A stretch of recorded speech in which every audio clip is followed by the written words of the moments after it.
Awesome. Hello, Oprah. Hello, Reginald. It's Ty Cole here with BET.com, and I'm so excited for folks to see this documentary. Now, my first question is for you, Oprah.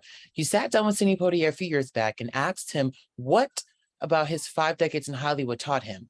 I want to ask you, what's one thing your friendship with Sidney taught you? Mm. Ooh, that's a good one. I haven't had that one today. What did it teach me? It it te- well, one of the things it taught me, never kill spiders. He Sidney Poitier, uh, dynamic, bold, powerful man, but will not kill a bug.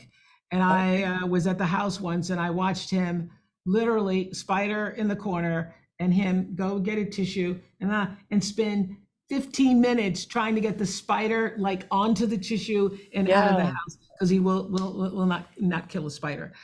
So the spirit of honorable that, man. honorable man, the spirit of that. I also, watched how he treats every waiter, every person who's parking a car, the valet parker, every person who's in the kitchen, everybody who's walking down the hallway. I watched how he sees and acknowledges all people as equal people to him. And Mm, so I learned from him, watching Maya Angelou, watching Quincy Jones, what it means to be a real star. mm, A mm. real star. Mhm. Because the bigger the star you are, actually, the more humble you are with everyone else. And And so, from all of those guys, and especially Sidney Poitier, who to me is and was the biggest star in the world, I've yeah, never seen anything but humility when it comes to his personal life and his public life. So I learned how to ground myself in all the stuff that was happening around me because he was my counsel. He was my friend. He was my advisor. He was the person that I went to when things were good and when things were not so good or challenging. And he was just a steady force of humility and integrity and always making a deliberate choice for that's what is the beautiful. excellent thing. Yeah. Beautiful. You have Reginald, the floor, Mr. you Reginald. have, you have co-produced Reginald the Academy Awards to blockbuster films. What was your biggest challenge in telling Sydney's story through your lens? The toughest part is this is a man whose every year of his very long life was incredibly consequential. He's made so many important movies. He's been such an incredible political activist. He has such an amazing family life. Yeah, So, how do you fit all this into 2 hours? You don't. You have to make hard choices. And you say, well, we can talk about any of this stuff for 2+ hours. exactly. But what captures the essence of the man? Got And that's what we focused on. The stories that give you the picture of this guy who had no role models, no precedent, but had just enough from his family to go from his humble beginnings to outer space. The beautiful. beautiful line you used earlier, what is What it? did I say? Cheated death. Yes. Oh, okay. Once, because here's the thing. Given that he wasn't even supposed to live, once you beat death, who can stop you? That's true. That's true. I That's a good know. Drop answer. that mic right there. That's a good answer. Oprah, you have What? helped many stars tell their stories on your platform. Will we ever get a chance to see the Oprah story come to life in the future as a biopic of its own of some sort?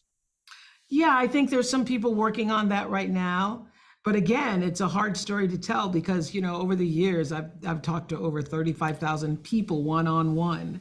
And the essence of what that show, when I ended the Oprah show, which is now almost 12 years ago, Yeah. when I ended that show, I said that this has been the great love of my life because, for 25 years, I never missed one day. Hmm. 25 years. I went to work in sickness and in health because I knew that audiences had come from all over the country and nobody wants to hear when they come all the way from Alabama, Mississippi, Rhode Island, Tennessee, Kentucky, Maine. They don't want to hear that you're sick. And so I think that, what that show was able to offer, and what we were able to offer through that show for me was an opportunity for people to see the best of themselves Yeah. through oftentimes the worst of other people. You see the worst of other people's story and you say, I don't want to be like that. I want to be Right. So I think what we've been able to do with the Sydney film is allow them to see the best of what it means to be a real man, for what the measure of a man really is. And what he says, even in his autobiography, is that the measure of a man is how well he takes care of his family. And to this day, his daughters still just see him as dad. You know, they loved coming home, not because he was Sidney Poitier, the star, but because he was their dad, who had great stories to tell to them and gathering them as, you know, as a family unit. So I think that what Reggie and I both wanted to do was to offer this story to the world so that people could see their own hope and possibility through the light of Sidney Poitier's magnificent life. I think that is the most beautiful answer I have heard in all of my interviews. Thank you so much. You both chat on BT.com. Oprah, you inspire me as much as other people. Continue to do your thing. And Reginald, I'm very proud of you as well. Thank you so much for chatting with me. you. Thank you. Take care. You.